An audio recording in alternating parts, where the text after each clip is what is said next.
The full moon hung in the clear evening sky, visible through the branches of the maple tree. The lindens and acacias traced an intricate pattern of spots on the garden floor.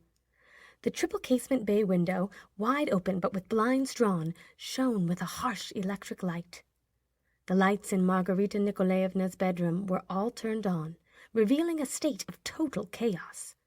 Chemises, stockings, and underwear were lying on the blanket on top of the bed, and other undergarments were strewn on the floor, along with a pack of cigarettes that had gotten crushed in the excitement. There were slippers on the night table next to an unfinished cup of coffee and an ashtray that held a smoking cigarette butt. A black evening gown hung on the back of a chair.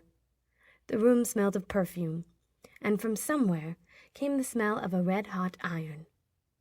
Margarita Nikolaevna was sitting before her mirror in a bathrobe, which had been thrown over her naked body, and black suede shoes. In front of her lay a gold watch, and next to it the small jar she had received from Azazello. Margarita's eyes were glued to the watch. At times it seemed to her as if the watch were broken and the hands weren't moving. But they were moving, albeit very slowly, as if they kept getting stuck. And finally the big hand hit 29 minutes after 9. Margarita's heart gave such a terrible thump that at first she couldn't even pick up the jar. When she pulled herself together and opened the jar, she saw that it contained a greasy, yellowish cream, which seemed to smell of swamp mud.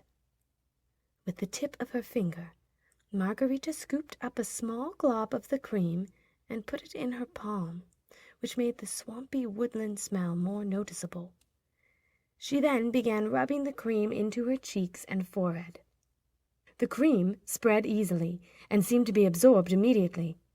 After several applications of the cream, Margarita looked in the mirror and dropped the jar on the face of her watch, cracking the crystal.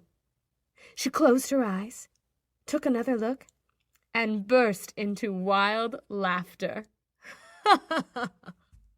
Her eyebrows, which had been plucked thread-thin at the ends, had thickened and now arched evenly over her eyes, which had become green. There was no longer any trace of the tiny vertical line on the bridge of her nose which had first appeared back in October when the master disappeared. Gone, too, were the yellowish shadows around her temples and the barely noticeable crow's feet at the outer corners of her eyes. Her cheeks were suffused with a rosy blush. Her forehead had become clear and white, and her hair salon permanent wave had loosened. There, in the mirror, staring back at 30-year-old Margarita, was a 20-year-old woman, with naturally curly black hair, showing her teeth and laughing unrestrainedly. Having laughed her fill, Margarita swept off her robe, scooped up a generous glob of the light, greasy cream, and began rubbing it vigorously all over her body, which immediately became rosy and began to glow. Then the throbbing in her temple, which had been bothering her all evening, ever since her meeting with Azazello in Alexandrovsky Park, disappeared in a flash, as if a needle had been removed from her brain. The muscles in her arms and legs got stronger, and then Margarita's body became weightless.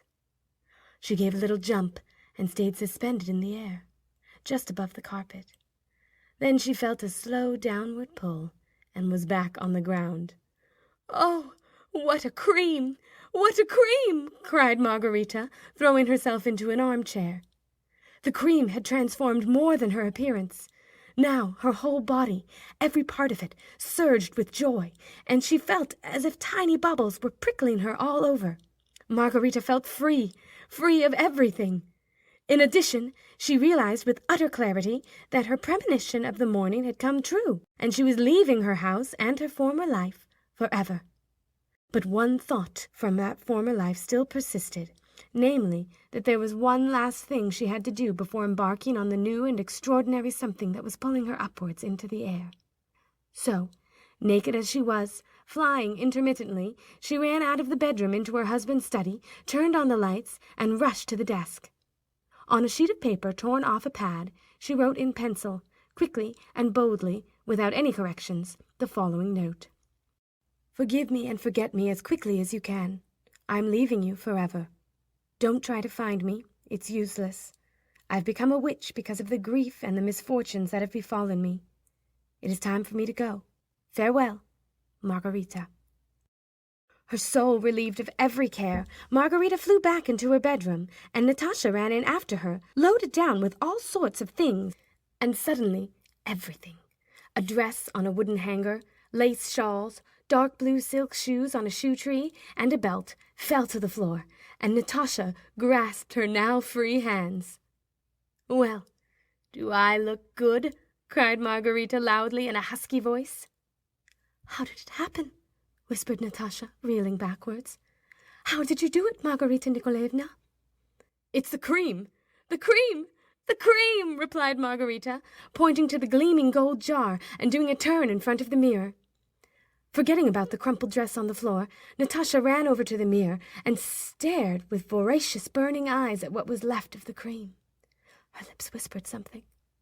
She turned again to Margarita and said with a kind of reverence, "What skin? What skin?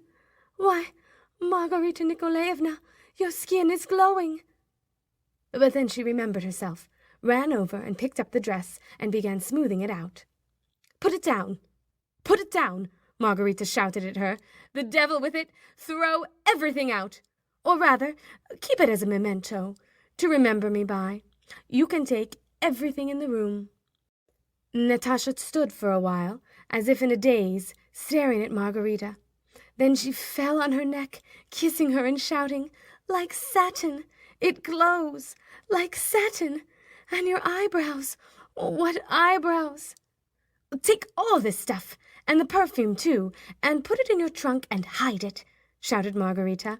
"But don't take the jewelry, or they'll accuse you of stealing." Natasha put whatever came to hand in a bundle, dresses, shoes, stockings, and underwear, and ran out of the bedroom.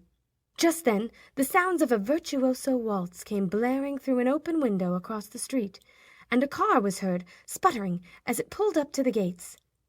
"Azazello will call any minute," exclaimed Margarita, listening to the waltz streaming in from outside. "Yes, he will. And the foreigner is harmless. Yes, I can see that now. He is harmless." The car roared and pulled away from the gates. The gate banged, and steps were heard coming down the path. "That's Nikolai Ivanovitch. I can tell by his footsteps," thought Margarita. "I'll have to do something interesting and amusing as a way of saying goodbye." Margarita pulled the shade aside and sat sideways on the window-sill, her hands clasped on her knee. The moonlight caressed her right side. Margarita raised her head toward the moon and assumed a pensive and poetic expression. Footsteps were heard once or twice again, and then they suddenly stopped. After admiring the moon a little longer, Margarita sighed, for the sake of appearances, and turned to look down at the garden where she did, in fact, see Nikolai Ivanovitch, who lived on the floor below her. Bathed in bright moonlight, he was sitting on a bench, and it was obvious that he had sat down suddenly. His pince-nez was askew, and he was clutching his briefcase to his chest. "Well, hello, Nikolai Ivanovitch," said Margarita in a sad voice.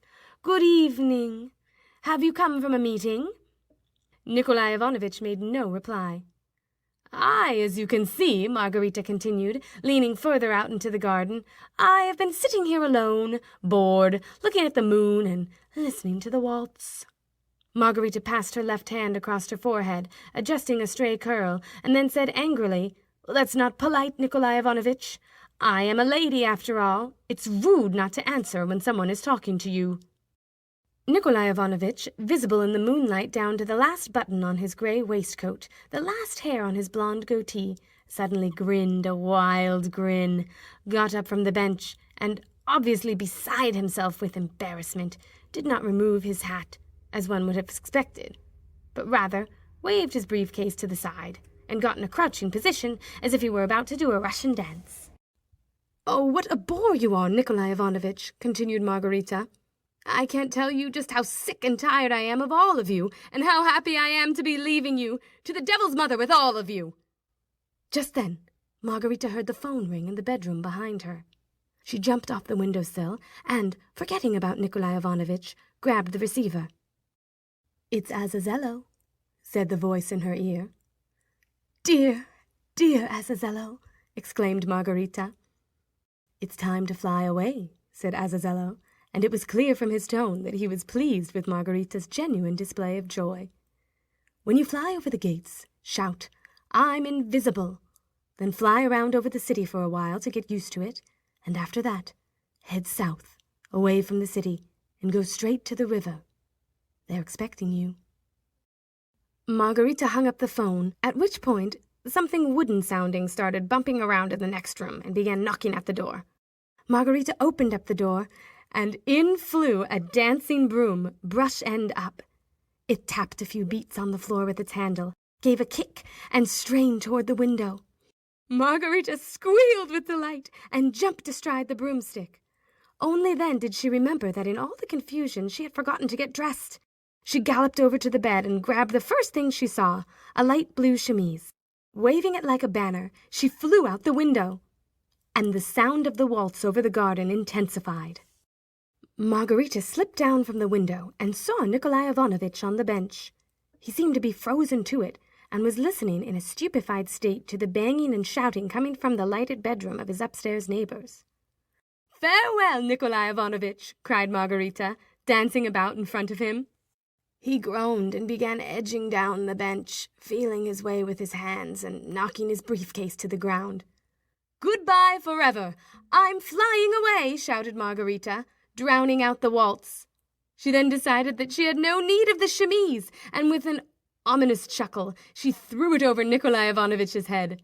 Blinded, he tumbled off the bench onto the bricks of the path. Margarita turned to take one last look at the house where she had suffered so long, and in the lighted window she saw Natasha gaping with astonishment. "Farewell, Natasha!" Margarita shouted, and urged her broom upward. "Invisible! I'm invisible!" she shouted even more loudly, and with the branches of the maple tree brushing against her face, she flew out over the gates and into the street, and the totally crazed waltz followed her aloft.